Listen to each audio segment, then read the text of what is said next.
So what do you do with the people who just are lazy and they don't want to help themselves? Yeah. And they're there. I love this question. Yeah. If you are a person right now that has a person in your life that you just thought of when Graham threw that out, I want to challenge you. They are not lazy. They're lost. Lazy is a symptom. The source of the laziness is they're lost. Let me put it another way. The person that presents as lazy, the young man, maybe your husband, ladies, I've gotten this call before, they're not lazy, they're lost. In other words, if you look at the science behind of why we procrastinate, a large portion of procrastination is depression. And I can't think of a more debilitating emotional state than feeling lost. Why do that much? Why go that far? Why try to become everything? That's a good question, why? And you're the only one personally that can answer that question for yourself. You've got to have your own list of whys. Your brain is set up to produce positive emotion. Literally, this is what the positive emotion system does. It computes decrease between you and a goal. So if you have a goal and you see that you've done something that moves you towards it, your brain produces a dopamine hit, and that makes you feel good, and it strengthens the neural circuits that moved you forward. If the why is powerful, the how is easy. Keep your mind straight on the prize. Don't let nothing get in between. You know what I'm saying? Gotta focus up. Like my boy Fabio said, fully focused. You know what I'm saying? Fully focused. Gotta be fully focused. Can't let shit get in between the way you and your goal. You gotta just do it. No one's coming. No one. No one's coming to push you. No one's coming to tell you to turn the TV off. No one's coming to tell you to get out the door and exercise. Nobody's coming to tell you to apply for that job that you've always dreamt about. Nobody's coming to write the business plan for you. It's up to you. And a year from now, it's going to happen like that. And who is your future self? 1 year from now, who is it? Just like everyone's out of here, go party Saturday night. They're not willing to sacrifice. I'm like the lone survivor in here. You know? Tonight will be over with too. Tomorrow I'll be stronger for it. Another day will go by. 365 of them happen so fast. Who are you going to be in a year from now? And in a year from now, does that future person hold regret or pride? We know that day's coming. We can't go backwards. We can only go forward. It's time to unwrap the potential you can be. Superior, man. It's within you. It's within every single one of us. And the people that have risen to that level were no different than any one of us. It's just they believed it and they're willing to work their fucking ass off to get it.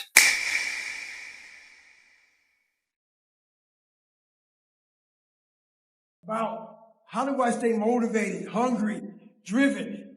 Well, let me tell you something. Most days in life when I wake up, I'm not motivated, hungry, or driven. I have a commitment to myself and the best version of myself. What most of us are looking for is a special feeling of, oh, I feel great this morning. I'm going to get out of bed and get a quick 5 miles in or go to the gym. If you're looking for that feeling, let me tell you one thing, it ain't going to come. You have to learn to do when you don't want to do. Learn to bring that savage mentality out of yourself. The animalistic motherfucker. You think a savage gives a fuck about how he feels or how she feels? They just do it. Learn to be your best self when you're least motivated. Stop looking for a feeling to control what goes on in your life. You have an obstacle to overcome, so overcome the motherfucker. Everybody's great when they're not tired. The champions is when they tired, that's when the real champions come out. That's when that real dog come out. Because if you go piss like a puppy, stay on the porch and let the big dogs eat. Let them on the field. Have some heart. Right now in life, your family is looking for that one guy right now. They're looking for that one guy who's strong, who's that pillar for the family in hard times. Make sure they look around and find you. These are the times right now for you to step up. Be that guy that can take anything. We think we can take days off. We think we have the right to sit back and give ourselves options on which way we're going to go in life. Am I going to run today? Am I going to work out today? Well, it's Christmas. It's New Year's. It's my birthday. Do you think time gives a fuck that it's Christmas, that it's New Year's, that it's your birthday? You give me too many fucking options. Let me tell you one thing. Time is running out. You keep on sitting around wondering what the fuck you want to do. You're just going to run out of time. So make sure you do one thing. Stop following the fucking crowd. They may take time off, but you can't afford to. Like, it might sound like cliche or whatever, but it's literally just being consistent. Consistency, consistency, consistency, man. That's the name of the game, bro. Don't get much simpler than that. If you keep going every single day and don't stop, your competition will fall off, bro. These niggas ain't cut like you, bro. They ain't ready for prime time. They ain't trying to really get right. They take days off, this day off, that day off. They lazy. I'm tired. No. Grind every day, one foot in front of the other, bro. And I promise you, you're going to be lapping these folks, bro. Give it a year. Watch what happens. What I've learned is to always keep going. Always. I've come to find out is that, no matter what happens, the storm eventually ends. And when the storm does end, you want to make sure that you're ready. And so I've really learned to put one foot in front of the other, good, bad, or indifferent, because eventually that storm passes. How do I finish what I start? I get 2 weeks into it, and then I stop. Well, this is the thing about it. People forget one thing about me. I used to be you. I used to be a fat guy, a guy that didn't care much, a guy that got D's and F's in school, a guy that blamed other people, a guy that was under mediocre. I wasn't even average. So this is the thing about it. I'm going to tell you what people don't want to tell you. Why you stop is because you're lazy. It's because you don't mind getting bad grades in school. It doesn't bother you enough to be mediocre, to be average, to sit around and watch people do great things. You don't mind it. So there's your answer. Your answer is you don't care enough about yourself, so you don't stay in the fight. I would like to know when you're in that moment failing and you have to keep going, what do you say to yourself? What if? A lot of times I'll be in a 200-mile run or something like that, and I'm all jacked up. Body's broken, mind's broken, spirit's broken. I start to say, what if I can pull this off? When I first walked into the Navy SEAL recruiter's office, he looked at me and said, there's only been 35 African Americans in 70 years make it through. You know what I said to myself? What if I can be the 36th? It's the what if I can pull off a fucking miracle. What if I can become someone that no one thinks I can be? And just me talking about that, I have the hair going up on my arms because it makes me just like, what if? See, your problem is that you keep rushing the process. You ain't trying to be patient. Good things come to those who wait. This ain't a sprint. This is a marathon. And the more you keep worrying about the future, the more you're going to get lost in the present. You got to get up and just put one foot in front of the other, bro, and just have that blind faith. But what I will say is that we don't know when it's happening, but we know what's coming. We ain't putting this work in for no reason. So for that, I say keep grinding, and I believe in you. The ironic tragedy is that life has to be lived forward, but only makes sense in reverse. Right. Yeah. Ironic tragedy. Who said that? I mean, what do you think about all the... I have never met anybody who became incredibly successful in any area of their life until they had suffered and sweated and sacrificed and kept their focus and fought through tears and trials and tests. And if you have a dream and you commit to it, it will come to pass. You got to forgive yourself. See, a lot of us have done some things in the past, or lied to ourselves, or lied to others, or procrastinated, or, all the things we've done has been recorded in our subconscious our whole life.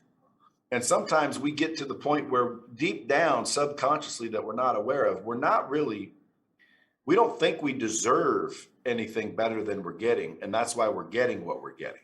See, you're never going to outperform your own self-image. So you may not be aware of it because we grow these things called egos to protect ourselves, but you theoretically could completely think you're a loser without even knowing you're a loser. So step one is forgive yourself and others from this point forward. You got to openly and honestly forgive yourself and others. Wipe the slate clean. There should be no resentment towards yourself, no resentment towards anybody else. Step two, you commit to do what you say you're going to do. From this day forward, if you say you're going to do it, you do it. So if you're anxious when you hear that because you're like, that's tough. Well, just remember that you're the only person that gets to decide what you agree to or don't agree to. So just quit agreeing to everything if you're so worried about it. Like really think about what you're going to commit to.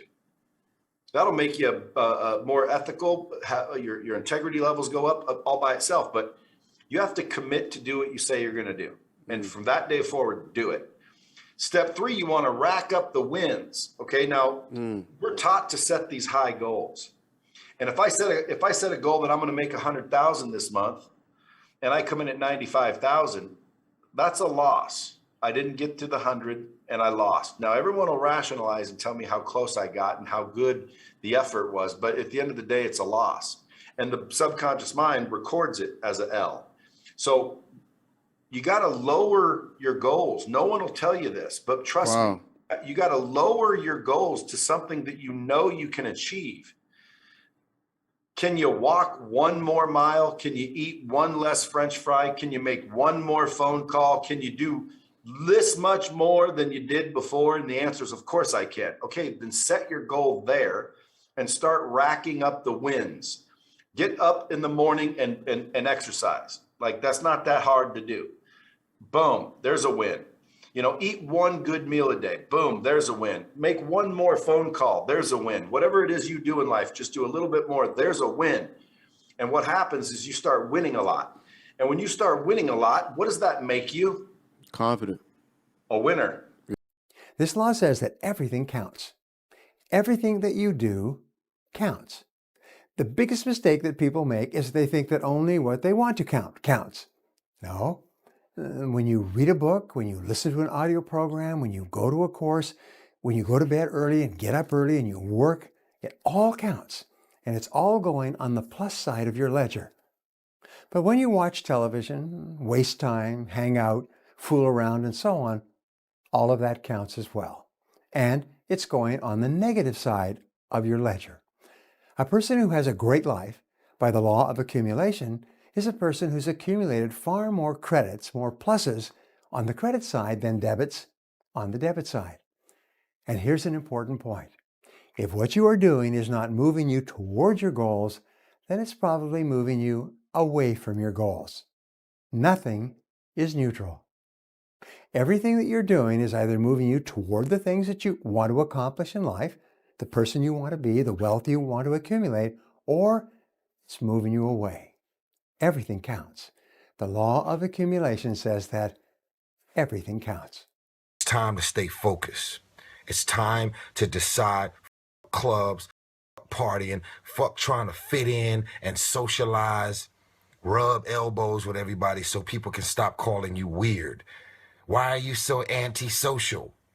Because I'm trying to get it. Why are you staying on the basketball court so much? Because I'm trying to get it. Why are you out there practicing in the hot sun when ain't nobody else out there? Because I'm trying to get it. Why are you not clubbing? Like every time I text you and invite you to go do something fun and cool, you always studying? Because I'm trying to get it. Let me tell you something, homie. These women ain't going nowhere. These clubs, these parties, all this shit ain't going nowhere. The more weird you are, is a reflection of how committed you are to focusing on your shit, molding and shaping and developing your ideas and your craft so that when it's time for you to make your rounds, you gonna fly. Stop running around here trying to live up to the hype, homie. You on the bus stop with the new iPhone 6. That shit don't make no sense. I'm just keeping it real, man. I'm tired of the games. Y'all out here trying to slip everybody Mickeys, taking pictures on Instagram of your money. You ain't got it. You ain't got it. Stop fronting. And I'm not coming at y'all on any other level but keeping it real. The life that I live, I deserve this life because I worked my ass off to get it. Y'all out here running around creating this smoke on the brink of destruction, and it's all self-inflicted. You did it to yourself. Trying to live up to the hype and create the smoke that you doing it. You ain't doing it. You still got work to do. Stay on that basketball court. Stay on that football field. Fuck all the homies texting and calling and trying to make you feel bad about being so focused. It's grind season, homie. It's not about today. It's about the future. You do the work now. Do the work now. And all of the shit that you could ever want to do for your family, your kids, your loved ones, it's all going to be on a whole nother stratosphere. Today, people play for the success, but they are not aware that success is this, and training and struggling and suffer and sacrifice, and then success is this. But this tastes so much more than this. Yeah. But I'm not sure that people today are 100% aware what it means, and it's everything. And so, fellas, I would say one of the things I would recommend that you think about, chew on, look into, is start making yourself a companion that you're comfortable with. Now, that sounds kind of maybe not real mainstream, but if you had a friend, if you had a person you're going to sit down and spend all the time with, what would you want from that person? What would you want? Well, I would want to spend time with somebody who's honest. Makes sense? I don't want to spend time with somebody who's going to be lying to me all the time. Someone who's going to gently tell me the truth about myself. One of the hardest things sometimes for the human to do is get to the point where they stop lying to themselves, where they tell themselves the truth. They speak the truth to themselves. Now, you got to face the reality of who you are. You got to face the reality of what you are. All right? And nobody's going to tell you that like you yourself will tell you that. You want to tell yourself the truth, but you want to tell yourself the truth in understanding and forgiveness. I look back at things in my life and I can't say it was somebody else's fault. I can't say I didn't do that. I can't say this is why I did that, so that made it all right. I mean, all the way back, human, our entire lives. So I got to tell myself the truth. Yeah, that was not okay. But then at the same time, I have to tell myself that you're a human and you made it right and you're making it right and it's okay. It's okay. Wherever you've been in the past that's bad, if you're not still there, your companion, which is yourself, needs to feel free to tell you it's okay. That was a bad place to be. That was a bad person to be. But you're not that person anymore, and you're not in that place anymore. But if you're with yourself and yourself is always beating you up, you're not going to want to be with yourself. If I'm sitting out here by myself in the evening, by a fire, cup of coffee and a cigar, and I'm constantly beating myself up over my failures in the past, I'm not someone that I want to be alone with. Does it make sense? Why me? Why me? There's other people that deserve this more than me. And that's back when I was using the word deserve, which I'm not the biggest fan of now. I prefer earn. But I didn't feel like I deserved it in the big scheme of things. I think we have to, what's dangerous about it, I think at its core, it's a coping mechanism, but it's a false humility. Yep. I understand. It's like, it's almost arrogant to think that you're You did all that, even. You know, it's almost like guilt is an arrogant thing. Like, who makes you the judge and jury of you on that? Who, you know, it's like saying, being very arrogant to go, oh, no, not me. I shouldn't have that. It does help you deal when the stimulus of the world's brand new and coming on you. It helps you back up because you don't want to take any more arrows because you're feeling it all as arrows. We have so many tools to put in our arsenal to strengthen our minds, to put those calluses on our minds for when we need them. So one of those great tools is positive self-talk. Positive self-talk works well, but you gotta put the work behind it. It's gotta be the truth. Positive self-talk has to be the truth. So let's say you're taking a test, hard test in college, but you haven't studied, but you have a positive mindset, and you have positive self-talk going into it. Chances are you're gonna fail that test. Positive self-talk doesn't work unless you put the work behind it. It's only bullshit. Put the work behind your positive self-talk. You can decide that you're going to stand up to life. You can decide that I'm going to live each day as if it were my last. You have the power to make that decision. You can decide I'm going to work on myself and develop myself. I'm going to empower me. And all of these things that are happening to me right now, they're just temporary inconveniences. They're not stronger than I am. I'm in charge here. Next thing is separate what you do from who you are. Sometimes your life will be in a slump, just like sports. Some of the best shooters can't hit baskets different times in games. They get in a slump. Do they sit on the sideline and say, I just didn't hit a basket today? No, they continue to execute. I suggest to you that if you are facing a challenge, don't stop. Stay busy. Work your plan. Continue to do those things that you know that work for you after you have evaluated yourself in the situation. Continue to move. Stay busy, stay busy, stay busy. Repeat out to me. Help somebody. And help yourself. Because what you give is what you get. Understanding and knowing that we can move from where we are, that we can begin to design the kind of life that empowers us, that gives us happiness, that enable us to be on top of who we are, knowing that as we begin to explore new horizons and new vistas in life, that as we begin to focus on developing ourselves, as we begin to elevate ourselves and not to follow the crowd, activating the thinker in us and disciplining and putting on hold the emotional part of ourselves. It's not easy, but through practice and practice and practice, practice makes what? Absolutely not. Dismantle that belief system. Practice makes improvement. You can always better your best. You can always go beyond anything that you have ever done.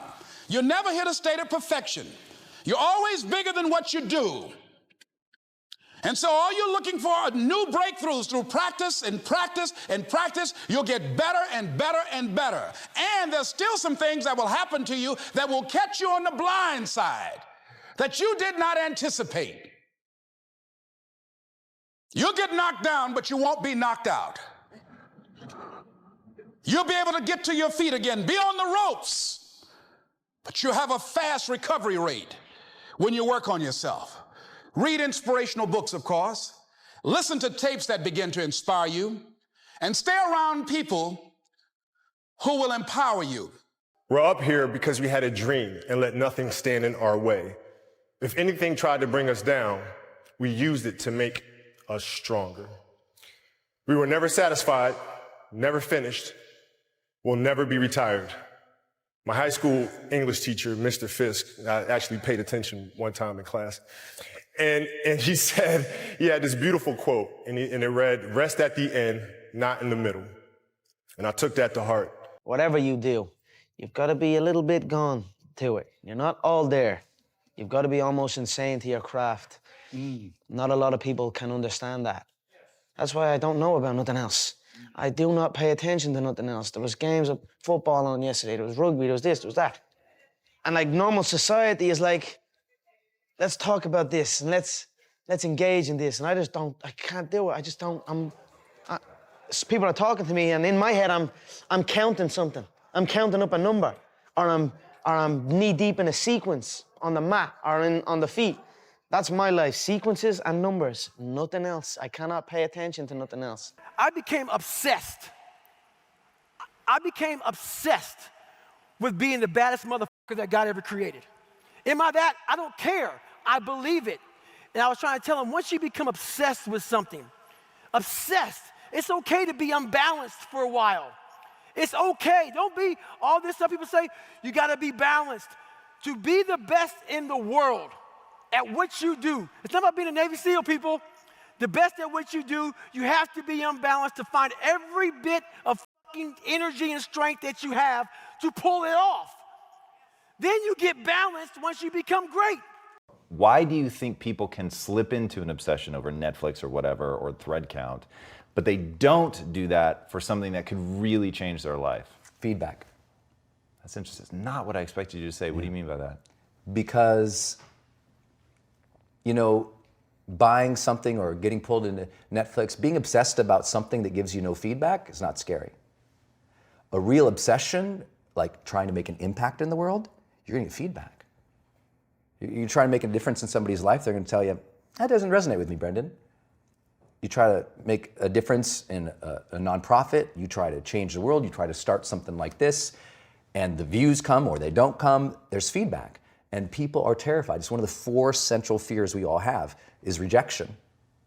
We're terrified, like to be rejected. And think about, if you really want to make an impact, you're going to get a lot of judgment, you're going to get a lot of hate, and ultimately you're going to get rejection. People are going to like just diss on you. People are going to say that's not good enough. People are going to say, who do you think you are? And people are so worried about that they stop. And so it's easier. Things that don't give you feedback. Watching Netflix don't give you no feedback. It's easy. There's no disappointment there. Even if you don't like the show, what do? You just go on to the next show. There's no disappointment there. You know, I think trying to make an impact, there's a lot of disappointment and fear and potential for rejection. So people don't get obsessed about making a difference and making an impact because it can hurt. One thing in life, you're gonna always have haters. Embrace them. If you can walk on fucking water, trust me, your haters will say you can walk on water because you can't fucking swim. Learn one thing, shut the fucking noise out. Embrace the fact that people don't like you. It means you're doing something right. When you find out who you are, that's when you start living your life. Don't fit in just for the sake of fitting in life. Make sure that you have something to say it. Social media nowadays is one of the biggest forms of being fake in the world. People buy likes, people buy friends, people buy comments, all this bullshit. Make sure in life you do what you have to do, say what you have to say, and live the life you have to live. Don't walk around being a fake human being. Don't be scared to be who you are. No matter who you are, there are bumps and hits and bruises along the way. And my advice is to prepare yourself, because football lessons teach us that success and achievement come from overcoming adversity, and that team accomplishment far exceeds anyone's individual goals. To be successful at anything, the truth is you don't have to be special. You just have to be what most people aren't. Consistent, determined, and willing to work for it. No shortcuts. If you look at all my teammates here tonight, it would be impossible to find better examples of men who embody that work ethic, integrity, purpose, determination, and discipline that it takes to be a champion in life. There was a study done in Florida at a tennis academy, and what they looked at was, what is the difference between those tennis players that are top 5 in the world versus those that are top 25? Was it their diet? No.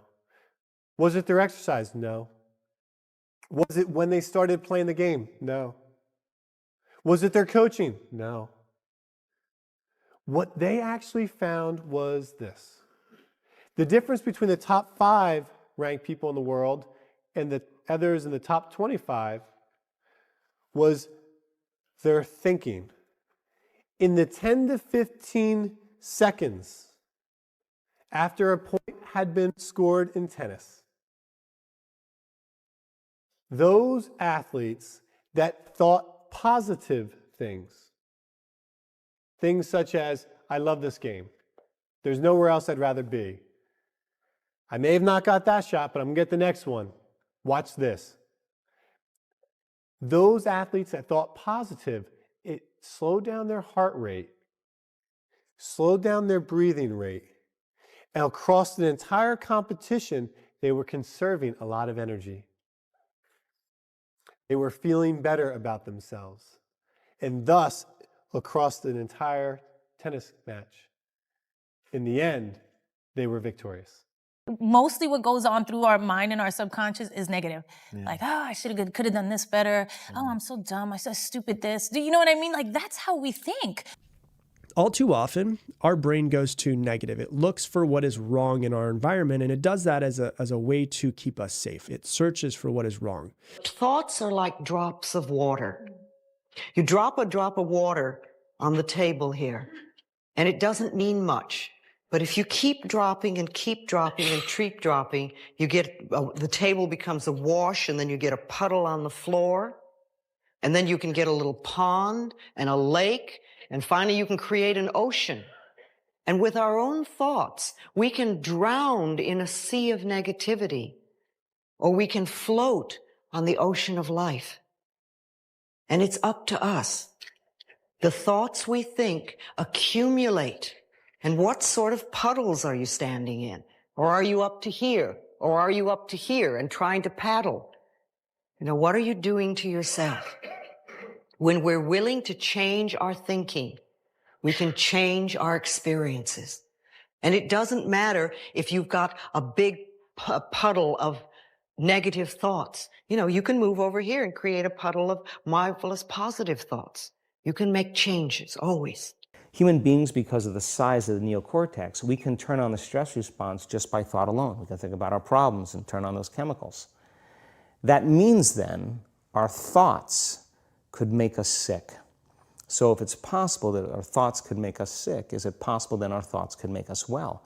And the answer is absolutely yes. If you think in a positive way, you'll have positive results, and you'll be happy most of the time. But the people who achieve the peak amounts of success, the highest performers in the world, have said, you know what? I need to discipline my mind to support me even when it comes up with an automatic, immediate thoughts. I want those to be positive and buoyant and confident and strong, something that leads me to healthy decisions for my life. Discipline your thoughts. Stop thinking too much. Don't go into the past. Don't go into the future. Be in the present. Why? Because only then it's possible that the mind is free, the capacity is free, and now you can completely immerse into whatever you are doing. And this means you have arrived. Gratitude erases negativity. I'm gonna show you how this works. If you wake up in the morning, you start having negative thoughts, man, this ain't my day. I woke up on the wrong side of the bed. I'm tripping, I just don't feel myself. Every time you feel, in the middle of the day, if you feel yourself doing that, stop, just stop for a second and start going over in your mind everything you have to be grateful for. Not everything you want, everything you already have, because what you have is substantial. You just haven't gone over the list and taken inventory in a long time. But the fact that you can walk, that's a blessing.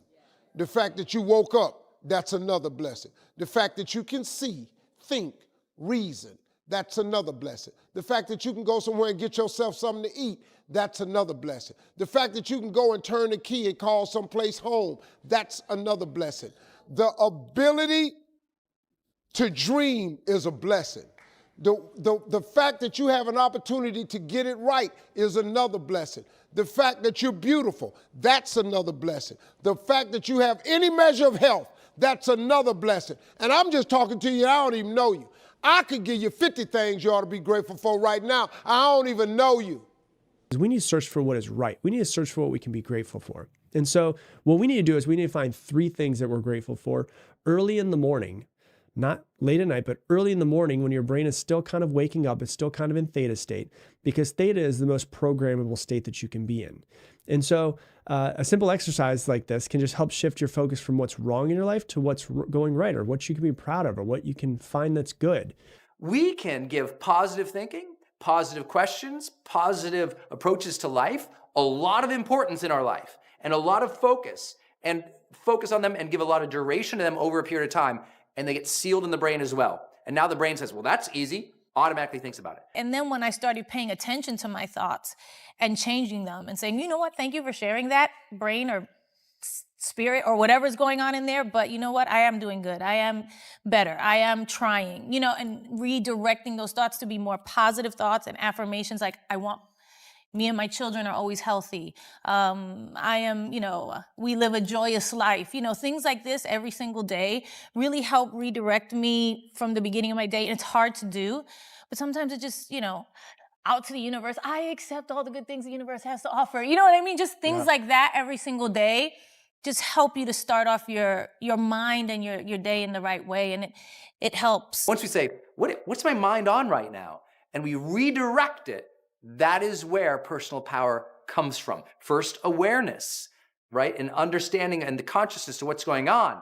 But then the ability now to be self-directive, to choose what we want to focus on. So first we're attentive to it, and then redirect it. If it's negative, it's not supporting you, redirect it. Creatively force it to direct it to a different possible alternative.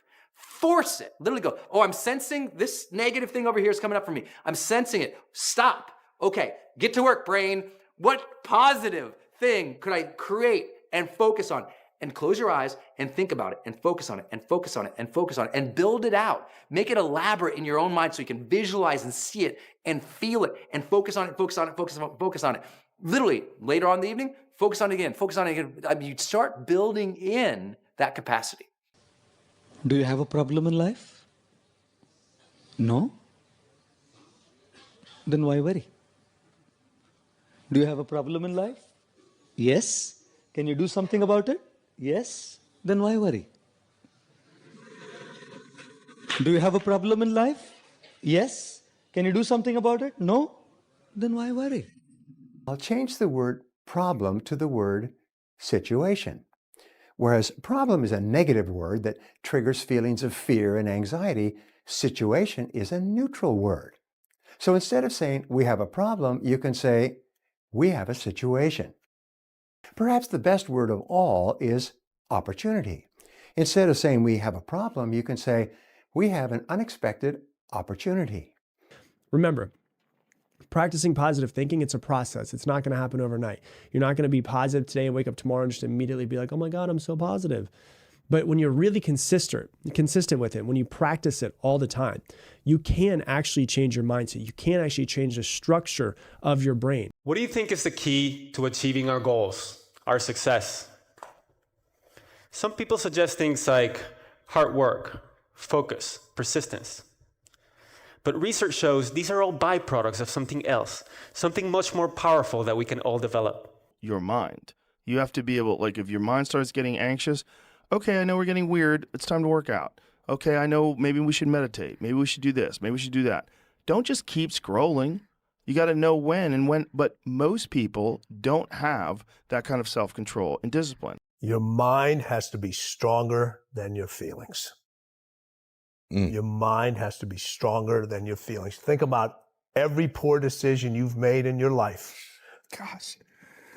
There was more emotion that was involved in it than there was mind. Every single one of them. Think about it. Really was. Your feelings keep you in bed. Your mind tells you, get up. Our mind, it's a box of surprises, and you have to challenge yourself to be consistent. I repeat, sometimes it's hard. It's what many people say, you like to go to the gym every day. Of course, no. It's not true. Nobody likes to go to the gym every day. But you have to do it. Probably yes, because your mental strength is coming from that. How you gain mental toughness, how you become the person you want to be, is constantly facing the things that you don't want to face. If you constantly run away from things that you don't want to face, how is there growth? They hate it. They hate the struggle. They hate the suck. But if you ever worked with elite army people, they have this great saying, right? Especially the Green Berets, I love that saying. They say you have to embrace the suck. Say what you can do what you say. If you can't do it, don't say you can do it. Don't over-leverage yourself. Don't over-leverage a decision and then jump in and kind of dip a toe. I think I'll try it out. No, think if you're going to try it out beforehand, but when it's time to go, dive. Otherwise, don't even start. If you're going to try, go all the way. This could mean losing girlfriends, wives, relatives. It could mean not eating for 3 or 4 days. It could mean freezing at a park bench. They're a test of your endurance, or how much you really want to do it. And you'll do it, despite rejection and the worst odds, and it will be better than anything you can imagine. If you're going to try, go all the way. Why? Because once the mind knows you're not going to quit something, it's going to try to find more. It's going to try to give you more. Once it realizes you're not going to take the path of least resistance, you're going to stay here until it's done. My mind and my body and my spirit became one for the first time ever. For the first time ever, it became one. And I went to a level that I never thought was humanly possible for myself or anybody else. Just when you think you can't take any more, that means you're about a third of the way to your limits as a human, as a species. Learning that as a young man or woman is a blessing, because what it means is you have the confidence that when things are hard, physically, emotionally, mentally, you realize, oh my God, I could take so much more and still be fine. And when I worked, my first job was at Morgan Stanley, an investment bank. And I was undereducated relative to my peer group. So I wasn't as skilled as my peer group. So I decided every Tuesday morning I was going to come into work and I wasn't going to leave till Wednesday night. And I'm like, I can do that. I'm physically really strong. I'm mentally really strong. And it sent a signal to the rest of the organization that I came to play. Develop that kind of grit and strength emotionally, physically, and intellectually. You're capable of it. You're just going to look back on that era and be like, just marvel at how out of control strong you are, both mentally and physically. And that's what separates sometimes the people that do things from the people that just dream about them. You gotta act. Action is the key to everything. Even if you take the wrong action, if you keep changing your approach, you can succeed in anything. The problem is most people live in their heads. They have their dream, they have their goal, they have the desire, they get hyped up about it, they get fearful about it, and they just don't execute. If you ask people, older people, to look back on their life and to list their regrets, it's much more common for them to have serious regrets about chances they didn't take than failures that they experienced. The thing about failure is a weird thing, because my experience in life has been that nothing I ever actually did failed. It didn't necessarily produce the result that I intended when I intended it.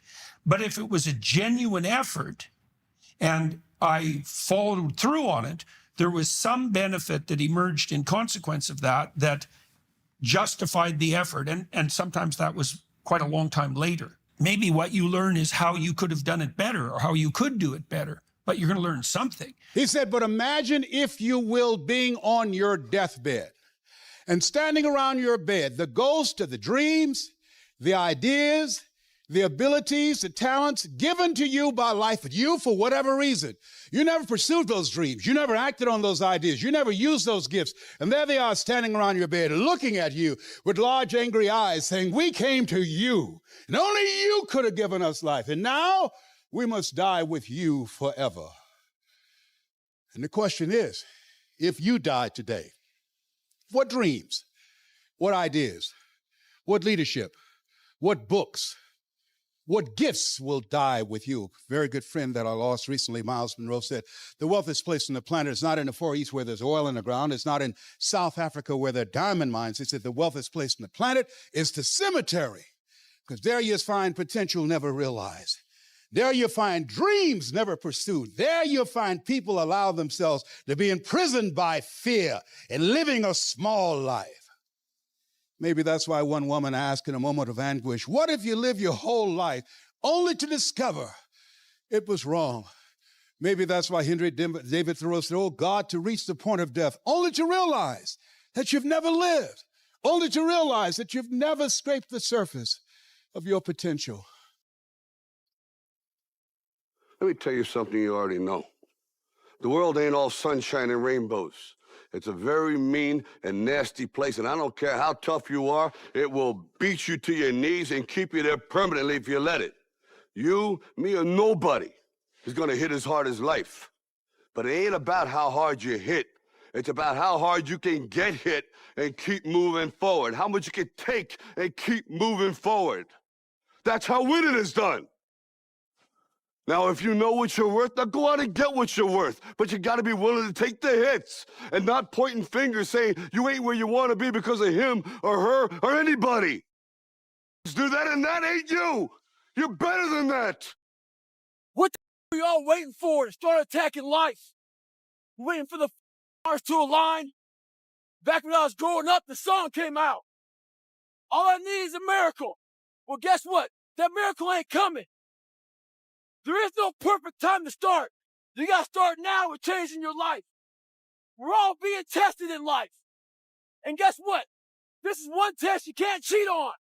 The lesson was when life knocks your butt down, I need you to get back up and I need you to go heavy on the thing that just knocked you. The lesson was when uncertainty creeps in, I need you to get up and get right back on the thing that knocked you off and I need you to go heavy on it. The lesson is when something doesn't turn out the way you want it to turn out, I need you to attack the very thing that didn't turn out the way that you wanted it to turn out and I need you to go heavy on it. It's never about the competitors. It's about what we possess and what we do. Do it! Just do it! Don't let your dreams be dreams. Yesterday, you said tomorrow. So just do it! Make your dreams come true! Just do it! Some people dream of success while you're gonna wake up and work hard at it. Nothing is impossible. You should get to the point where anyone else would quit. And you're not going to stop there. No, what are you waiting for? Do it! Just do it! Yes, you can! Just do it! If you're tired of starting over, stop giving up. I am tired of people not starting and living their life on one very simple thing, which is they're worried about what other people think, whether that's their mom, their friends, and worst of all, comments in social media. I mean, this is some 6th grade lunchroom. Are you really not going to live your life based on somebody's anonymous icon feedback that you suck? They suck. It's enough. You've lived your whole life this way.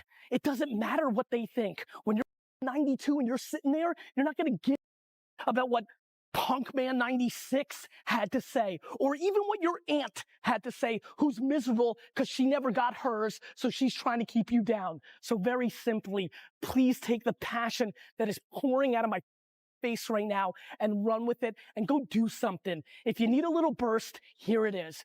Go do something, because the only thing that's holding you back is you're worried about what other people have to say. You give up on that and you're clean and you can go. And all of a sudden, it's not how much money you have or how much time you have. You just see that you can do it. Money ain't time of holding you back compared to your worry about other people's opinions. Leave high school. It's time to go. Focus is another word for obsession. When you are obsessed, you're automatically focused. If you're obsessed with something, when you wake up in the morning, that's on your mind. In the middle of the day, that's on your mind. When you lay down to go to sleep at night, my obsession is on my mind. Today will be that day. Not tomorrow, not next week, but right now, right here, in your house and in your home. Who am I? I'm the champion. History will remember me. I will not worry about him being kind. I will define myself. I will write my own praises. And none will tell me what I can never be. I will never go out not knowing I've given everything I've got. Because who am I? I am a champion. Who am I? I am a champion. Who am I? I am a champion. Who am I? I am a champion. Who am I? I am a champion. If you want to make your dream become reality, the people that are running at their dreams know that it's possible that you can live your dream, that it's necessary, that you're relentless, that you have a plan of action, that you are creative. The people that are living their dream are finding winners to attach themselves to. The people that are living their dreams are the people that know that if it's going to happen, it's up to them. And they're resolving within themselves, it's not over until I win. The people that are running after their dream know they're going to have hard times. They keep on running because they're saying within themselves, I'm the one. I'm the one. No matter how bad it is or how bad it gets, I'm going to make it. The people that are running after their dreams are the people that are hungry. Shake somebody's hand on your right and left and say, you got to be hungry. They don't know me, son. Get it. 18. They don't know me, son. Get it. 19. They don't know me, son. Yeah. 20. You got They some don't know more me, in you. son. 21. Yeah. Get it again. Come on. We want to see it. Good. 22. Who's going to carry the boats and the logs? That's you, buddy. Come on. 23. Come on. 24. One more, David. Who's one more? going to carry the boats? You're going to do it. You're going to do it. You're going to do it. You did it. Yeah. Who's going to carry the fucking boats? You wheezing. The only thing you trying to do is get some air. You don't care about no basketball game. You don't care what's on TV. You don't care about nobody calling you. You don't care about a party. The only thing you care about when you're trying to breathe is to get some fresh air. That's it. And when you get to the point where all you want to do is be successful as bad as you want to breathe, then you'll be successful. And I'm here to tell you, number one, that most of you say you want to be successful, but you don't want it bad. You just kind of want it. You don't want it badder than you want to party. You don't want it as much as you want to be cool. Most of you don't want success as much as you want to sleep. I'm serious. You quitting and you ain't even tried yet. Last one. I'm sorry. Last one. Listen to me. Pain is temporary. It may last for a minute or an hour or a day or even a year. But eventually it will subside. And something else will take its place. If I quit, however, it will last forever. What's the matter with you? Tomorrow. Let's do it tomorrow. There is no tomorrow. There is no tomorrow. There is no tomorrow. Small details in the end of the day will make the big difference, in my opinion. So, as you say, and I will keep repeat, the consistency is the most difficult thing. Just doing it every day. Yes, every day. Do you ever wake up and you say, I don't want to do it today? I fight against my mind. Yes, sometimes it's happened. We are all human beings. We are not happy every day. We are, not in a good mood every day. It's normal. It's part of us. What do you do to overcome that? I fight against that. It's the big challenge. It's when you're not willing to do something, but you have to do it. This is the main point. This is why I say our mind, it's a box of surprises, and you have to challenge yourself to be consistent. I repeat, sometimes it's hard. It's what many people say, you like to go to the gym every day. Of course, no. It's not true. Nobody likes to go to the gym every day. But you have to do it. Probably yes, because your mental strength is coming from that moments, that in a hard moments, you should do it. So, and I do it because after that, maybe in the beginning you feel hard to start, but after when you finish the gym or cold plunge or even the training, you will feel better. What would you say to a young person today who felt that they were predetermined to be a certain way? You've already quit. If you've accepted that where you are is where you're going to be, you've already lost. And there's no power in that. There's no power in that. That's like staying right here. You're not popping the clutch. You're not going forward. You've made a choice to just stay here. And that's your responsibility. And I'm not saying it's going to be easy. I'm not saying there are not challenges, problems, obstacles, issues, fears. But when you quit right here, you're right. This is where you're going to be. You never quit. Quitting is not an option. Hey. Don't ever let somebody tell you you can't do something. Not even me. All right? All right. You got a dream, you got to protect it. People can't do something themselves. They want to tell you you can't do it.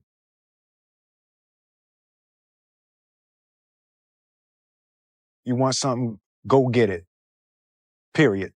How do you love yourself, Luis? Because I talk about it all the time. So I made a list of how to love yourself. And it's even in poster and postcard form now. But number one on that list of how to love yourself is to stop all criticism. Just stop it now and forevermore. And make a vow to yourself that you're going to do your very best from now on to stop criticizing, number one, you, and then other people. It'll be a lot easier to stop criticizing other people when you stop criticizing yourself. Focus on you until the focus is on you, bro.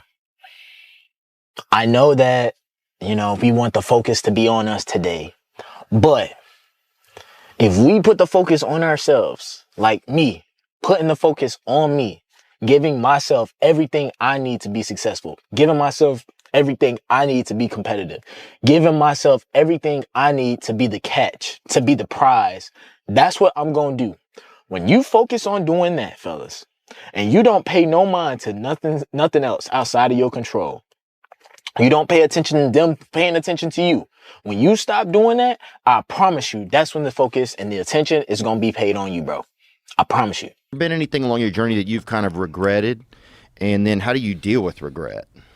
I mean, individual choices and mistakes, yeah, but ultimately you learn from those. So, like, no. Because, like, even the regrets, the bad things or the stupid things, you learn not to do bad things or stupid things. All those things are beneficial in some way if you can get through them. If you like did something that resulted in someone's death or something horrible like that, yeah, it'd be a terrible regret. But I've been very fortunate that hasn't happened. But the dumb shit that I've done or the bad mistakes that I've made, they've taught me. You learn. Like, that's why failure is so important. Like, failing and fucking up and making mistakes. It's very important. That's how you learn. That's the bad feeling that you get from something that you shouldn't have done or wish you didn't do or wish you did better. Like, especially failing at something where you half-assed it and you just feel like a fucking loser. Like, that just teaches you. It teaches you to get your shit together. Well, you have such a good ability to learn from those things. Some people, I think, kind of it's just like it gets repetitive for some people. That's dangerous. Yeah, it's dangerous to dwell on past mistakes. Because people sort of define themselves by the worst moments that they've ever had. And if that's the case, like, some people are stuck in high school. They're stuck in failures that they had, like, when they were first getting jobs, and they always think that they're a loser, and they don't like the feeling of failure, so they keep low expectations so that they never have to feel that. You got to get through it. You got to get through bad feelings. You got to get through failure. It's very important. And you get through it by just picking yourself back up and moving forward and going.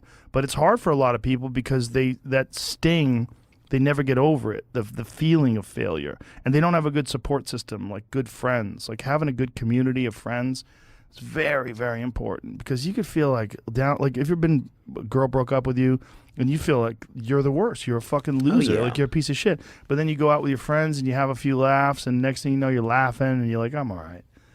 We'll be all right. And look at you today, man. Yeah. And I just think that's really critical, right? And it's like, because everybody has dreams, and and as much as you want to be able to listen a little bit, because somebody's going to give you a gem, but nobody knows but you. You can't get advice on what you should do with your life, right? Nobody knows what you are.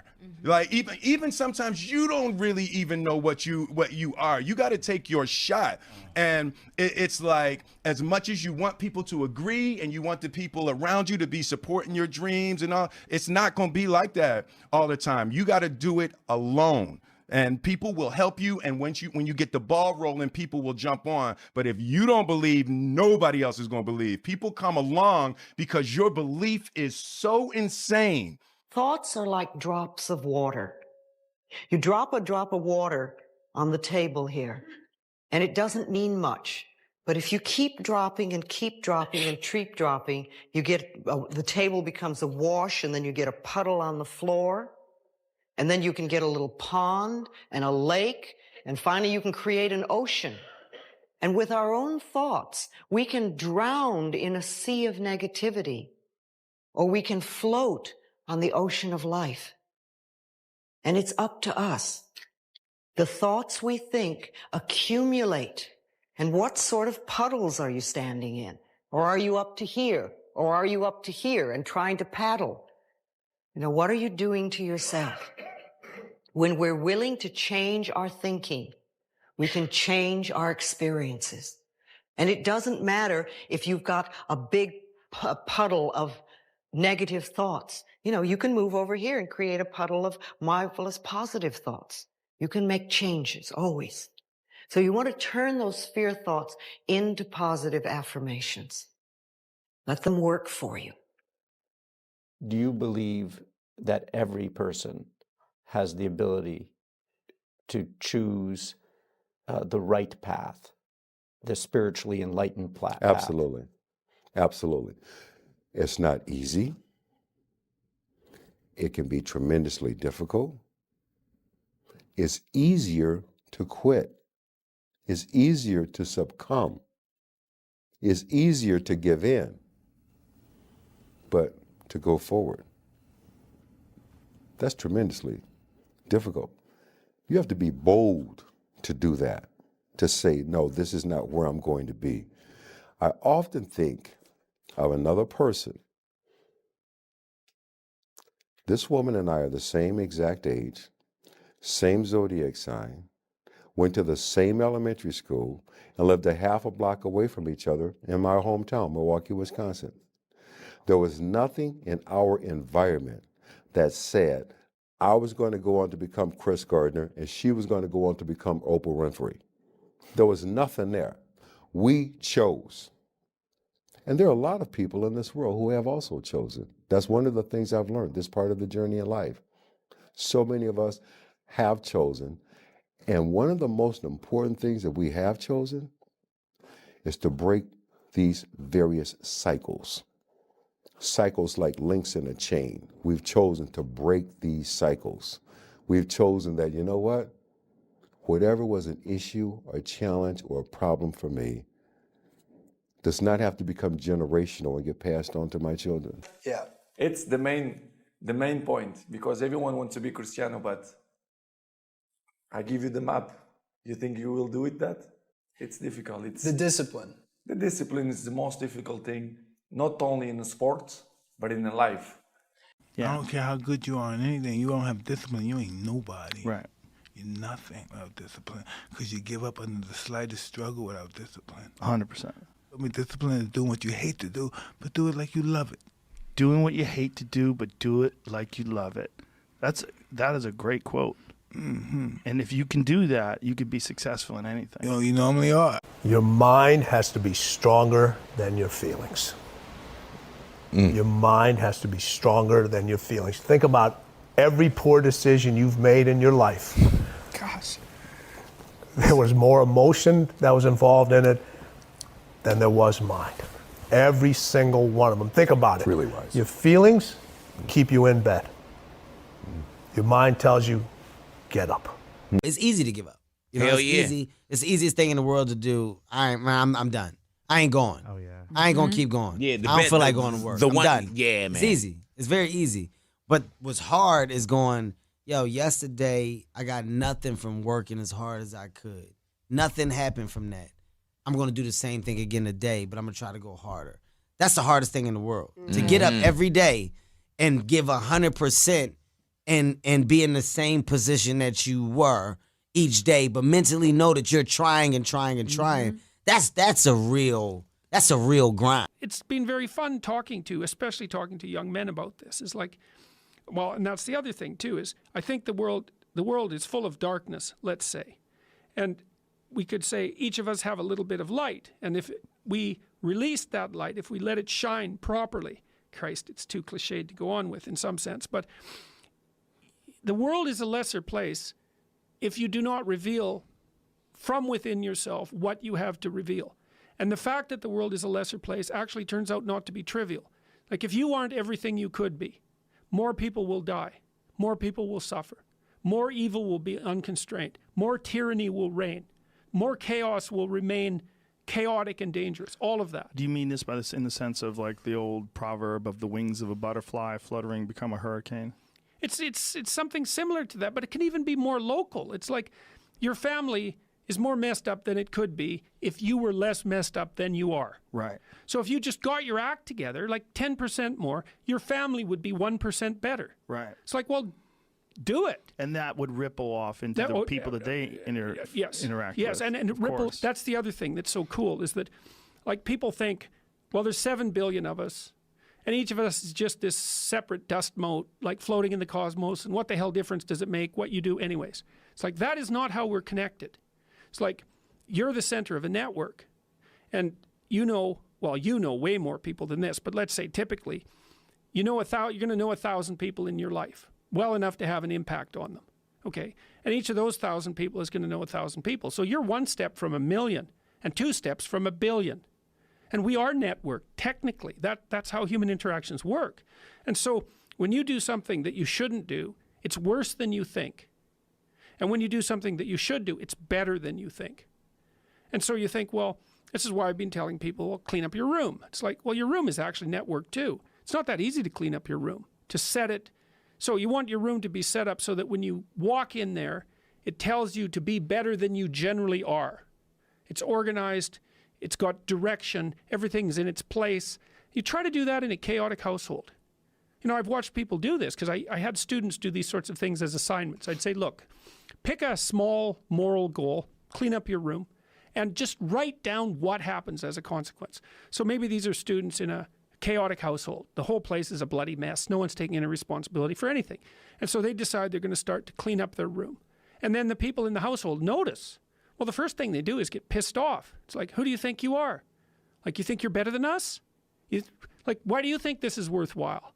Who died and made you God? All of that. So just by trying to organize this little part of their life, they immediately run into the people whose actions they're casting in a dim light by trying to improve themselves to some degree. They might have to have like a thorough war in their household to be allowed to do something as simple as keep the room orderly. They'll find out very rapidly that A, that's way more difficult than it sounds, and B, that the consequences of it are far more far-reaching than people think. So that's quite fun. You know, because maybe part of it is that like everything around you is full of potential. Everything. Maybe more potential than you could ever possibly utilize. And so maybe all you have is this little rat hole of a room in some rundown place in the world. It's like, fix it up. There's more there than you think. See what happens if you fix it up. And you'll fix yourself up simultaneously because you'll have to get disciplined in order to fix up the room. And then you have a fixed up room and you'll be a more fixed up person. It's like, you think that nothing will happen as a consequence of that? It's like all hell will break loose as a consequence of that. Trust me, you have a mindset right now, just like I have a mindset. It's how we view life. I know people with a negative mindset, which basically they view everything in a negative way. I know people with a positive mindset, which means they view everything in a positive way. People with an abundance mindset, a scarcity mindset. It's a way of thinking. The question is, how did we get there? How did we get that mindset? Through practice and habits. People that have a negative mindset have continually thought negatively. People that have a positive mindset have continually thought positively. You see, the things I do today determines the habits I have tomorrow, which determines the mindset that I have for life. So go back to what you do daily and ask yourself, what kind of a mindset am I developing today?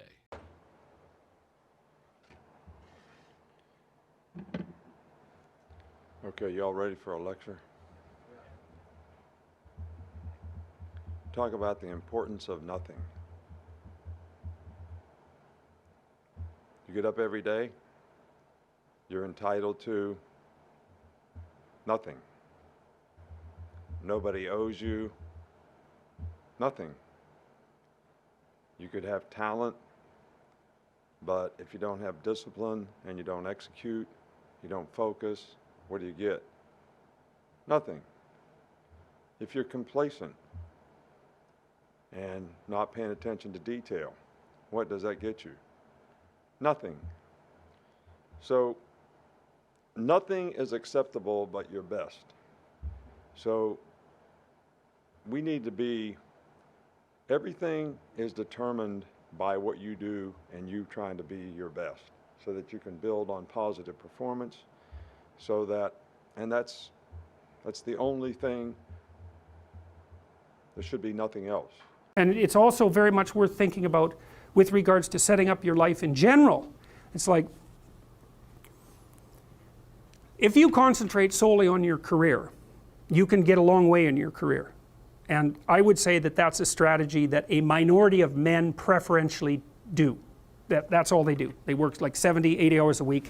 They go flat out on their career. They're staking everything on the small probability of exceptional status in a narrow domain. But it's hard on them. They don't have a life. It's very difficult for them to have a family. They don't know how to take any leisure activity. Like, they get very one-dimensional. Now, it may be that that unidimensionality is the price you have to pay to be exceptional at one thing, right? Because if you're going to be something like a genius-level mathematician, and you want to do that for, or a scientist, say, it's like, you're in your lab all the time, you're working 70 hours a week or 80 hours a week, you're smart, you're dedicated, you're unidimensional, and that's how you get to beat all the other people who are doing that. It's the only way. But the problem is you don't get a life. Now, if you love being a scientist and you have that kind of focus of mind, well, first of all, you're a rare person, and second, you're going to pay for it. But fine, more power to you. But it's a risky business to do that. You sacrifice a lot for it. You know, and I would say most often, if you're speaking about having a healthy life, that isn't what you do. You spread yourself out more. So, you know, you have a family, you have some things that you do outside of work that are meaningful to you and useful. You have a network of friends. Well, those 3 things alone, or 4 things alone, are plenty to keep you well oriented. And then if one of those things collapses, you know, everything doesn't go. Now, the price you pay for that is the more you strive to optimize that balance, the less likely you are to be fantastically successful at any single one of them. But you might have a very, you know, if you consider your life as a whole, that might be a winning strategy. It's like, I want one thing in my life to be 150%, or I want 5 things in my life to be 80%. Well, there's a lot more richness in a life where you have 5 things operating at 80%, but you're not operating at any of them at 150%. So, and I really believe this. You know, I really don't have regrets. I am a person that says, you know, as soon as you look back in your history and you come up with something that you feel like you want to change, something else has to change. You know, so. What about your biggest disappointment? Once again, that's the same analogy. You know, disappointment to me, to win, you got to lose. To be successful, you got to have something that's not successful. To be happy, you got to have disappointment. So I think all of those things have evolved and happened to make me who I am and understand the benefits and the privileges I have for being who I am, you know, and not to wear it on my sleeve, be very humble about it. That's one thing my parents taught me very well is, you know, don't wear your reputation, don't wear your accolades, don't wear your, you know, your personality on your sleeve. Let it happen, let it be you. It is who you are. Don't hide from it, but don't don't wear it and rub it in people's face. You talk about performance without a purpose. Mm-hmm. What's that? So, like, for instance, let's say you have no races. Let's say you have no classes, no nothing. There's no purpose in your life. People need to have purpose to get up. They need purpose to perform. You need to get to a point in your life where there's nothing on the docket. There is no 5K. There's no I'm going to get into school to be this or that and still perform to the highest level. Because what people don't get is one day that thing's going to come up. And if you're not constantly performing without purpose, you're not going to be ready when the time comes.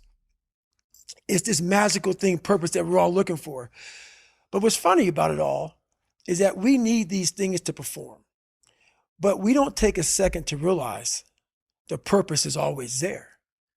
The purpose never leaves us because the very purpose is you.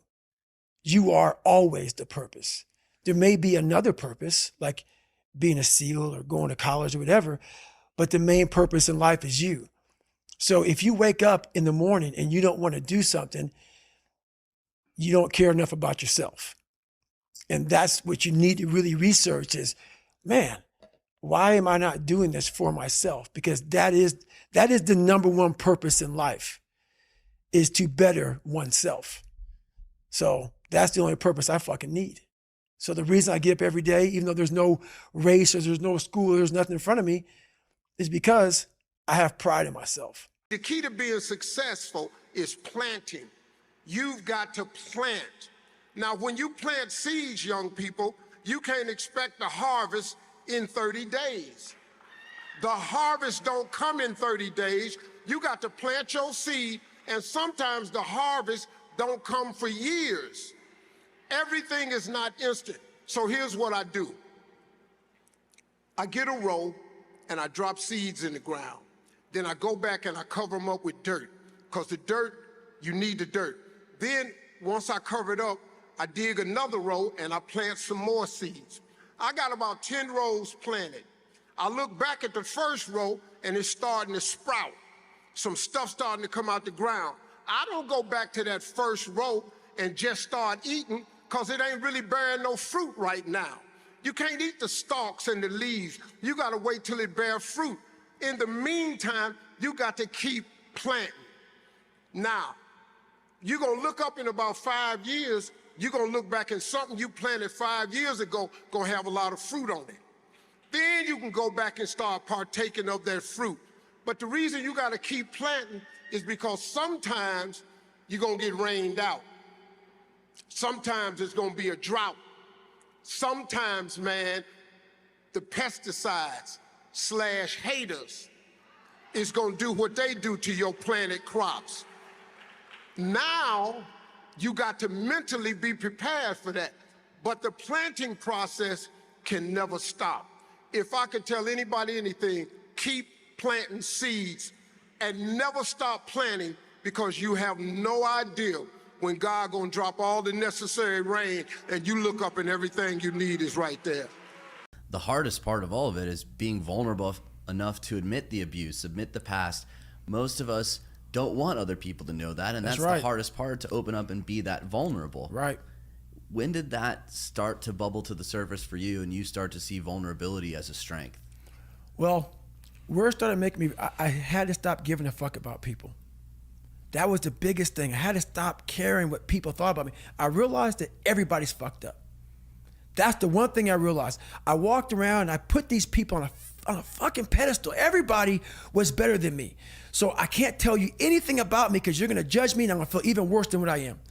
What I realized, once I calmed my mind down and sat back and looked at how jacked up this world is, once you realize that you are not alone, everybody that's talking to you about how jacked up you are, only thing they've done better than you is they've hidden their fucked up world better than you have.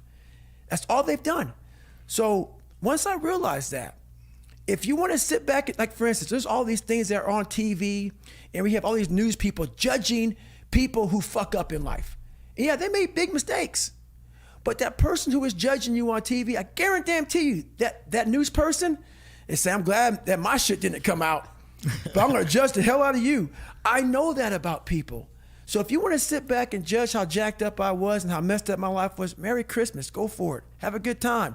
But I'm smiling at you right now, knowing you have a secret that you're not willing to share. It gives you a lot of power when you're able to go on a podcast this big and say, hey, tell me, I'll tell you anything you want to know, 'cause I no longer care. And that is a lot of power in that, to be able to put your life on a billboard for the whole world to see and say, judge it, man. Judge it. Like just me talking about it makes me feel good. And that's another thing about it. When you are willing to talk about how jacked up you are, the strength, that big rock that you carry, it just starts to come off you. It just starts to come off. That's why I do it so often. I'm like, hey man, I'll tell you anything you want to know. I'm tired of being afraid. I'm tired of not telling you shit. I'm tired of lying about how good I'm not. I found that nothing in life is worthwhile unless you take risks. Nothing. Nelson Mandela said, there is no passion to be found playing small and settling for a life that's less than the one you're capable of living.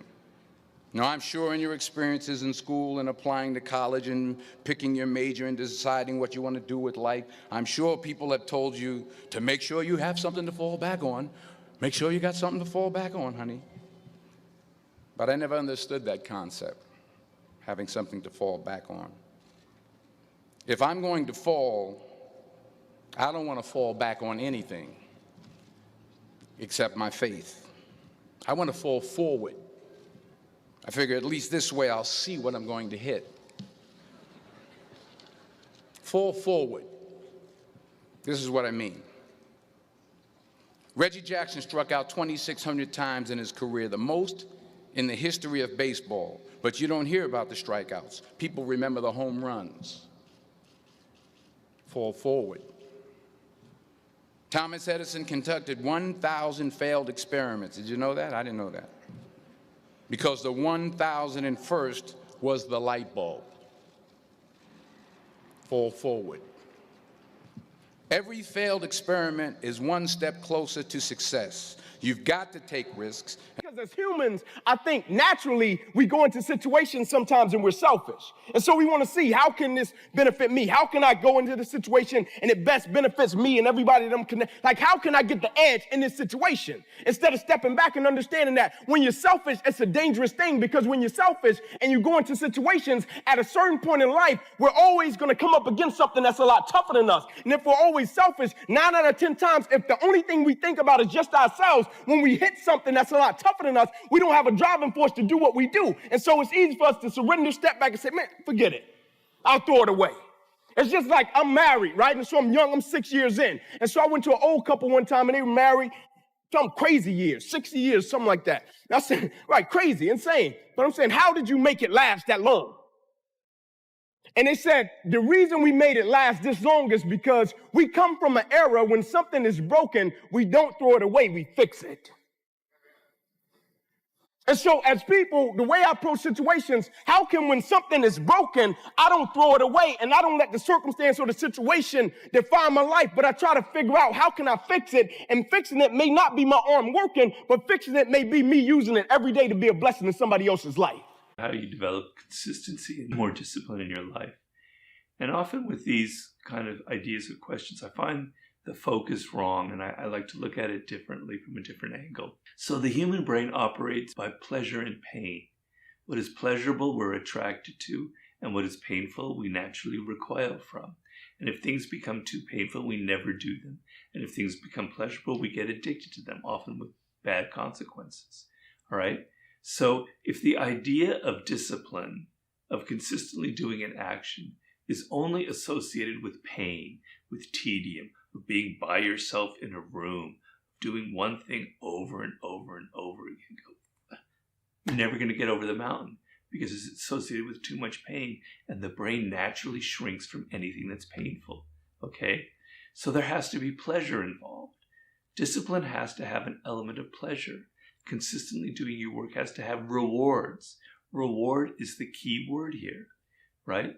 So if you never feel a direct pleasurable sensation from what discipline is giving you, then it's never going to work. Well, what are the rewards? When you were young, when you were a child, if you learned a sport, or you learned a musical instrument, or you learned chess, you knew that in the beginning, day by day, it was boring as shit. You hated it. Wasn't fun. But if you stuck with it, after 3 months, 6 months, wow, I can play this tune. Yeah, I can make a 3-point shot. Yeah, I can win a chess game here. All right? There's a reward. And then you push through and you go further and further and further and further. Okay? If you never had that experience in your childhood, then it's pretty rough. I think most of us have had that in some kind of endeavor. But if you've never experienced a reward from discipline, it's going to be very difficult for you.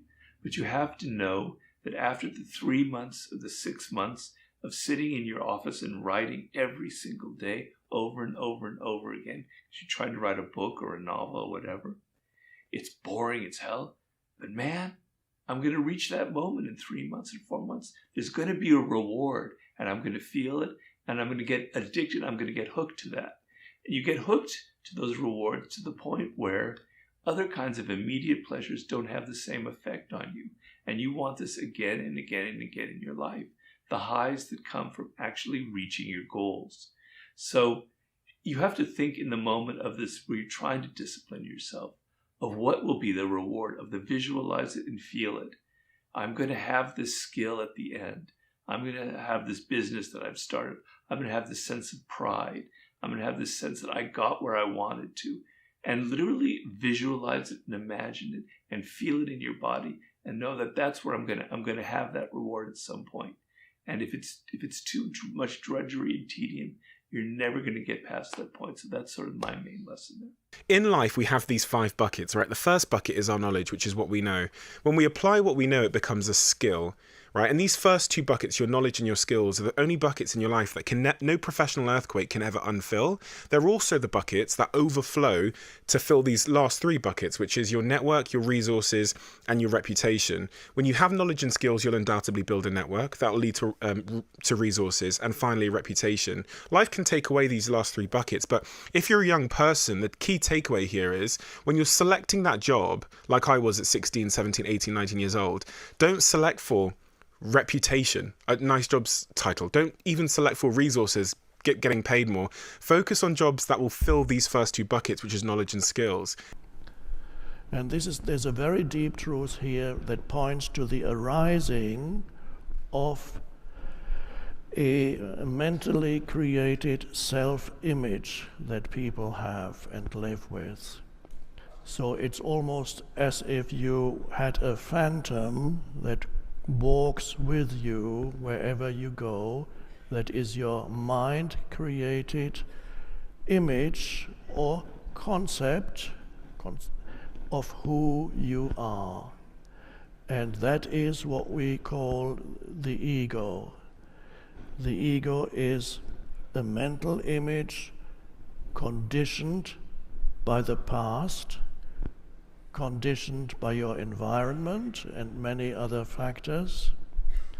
A mental image, a conceptual sense of self that you identify with so completely that you disappear in it and live through it. You believe that that is who you are. When nothing seems to go right, I sometimes think of a stonecutter hammering away at his rock 100 times without a dent in it. And yet on the 101st blow, the rock will split in 2, and I know it was not that blow that did it, but all that had gone before. If you're not willing to practice and practice until you get it right, you'll never make the 100 blows that makes the breakthrough on the 101st. If you're feeling amotivated, you need to do something and put yourself into a state that's harder than the state you're in. So for instance, if you're sitting around feeling amotivated or you find yourself tending to tasks that are irrelevant to the goal that you really should be focused on, you need to put your body and mind into a state of discomfort quickly. And the way to do that is to either engage in some tangential activity, meaning an activity not related to your goal that puts your body into a very different state. So here again, I'll default to the obvious one, which is something like cold shower or cold immersion, which not only increases dopamine long-term, or over several hours rather, but for most people is experienced as pain. That pain causes a rebound out of that dopamine trough faster than it would occur if you had just stayed in that amotivated state and waited for it to go away, or done something like cleaning up that for whatever reason felt like it required less friction. When I say friction, I mean limbic friction. Your limbic system is always in this dialogue with your forebrain. And limbic friction goes two ways. Limbic friction can be you're tired and you don't want to do something. And so you have to, quote unquote, motivate to do it, energize yourself to do it. Or limbic friction can be that you're nervous and scared and anxious to do something, and you have to calm yourself in order to lean forward into action in order to do that thing despite the anxiety. My personal question to you is, why not you? You've got the brains, you can make decisions, you can study the plan, you can change your life, you can grow immensely in the next few years, you can make your dreams come true, you can build a financial wall around your family nothing can get through, you can become healthy, you can become powerful. Why not you? And I'm here to say that I'm ready to pledge my support to make your personal dreams come true. I asked the question, why not you? But I'm not going to ask it and just walk away. I'm going to ask it and walk with you in this journey as we take Herbalife around the world. And now here's my last question. My very last question on the questions to ponder is, why not now? There never was a better time. Mark has brought Herbalife to an incredible mountaintop. He's brought Herbalife with the help of others who have brought it here. It has been brought to a special moment. Barcelona was special, and Orlando was outrageous. But I'm telling you, this extravaganza has been the most awesome thing I have ever seen. All of your cooperation, the way you have learned and listened and worked hard to get it all, I congratulate you for that. But Mark brought us here. And what a time now for us to take this dream and not let it die. Take this dream and give it life. Take this dream and breathe into it your own personal spirit until finally it becomes a flame that burns around the whole world. Let's go do it now.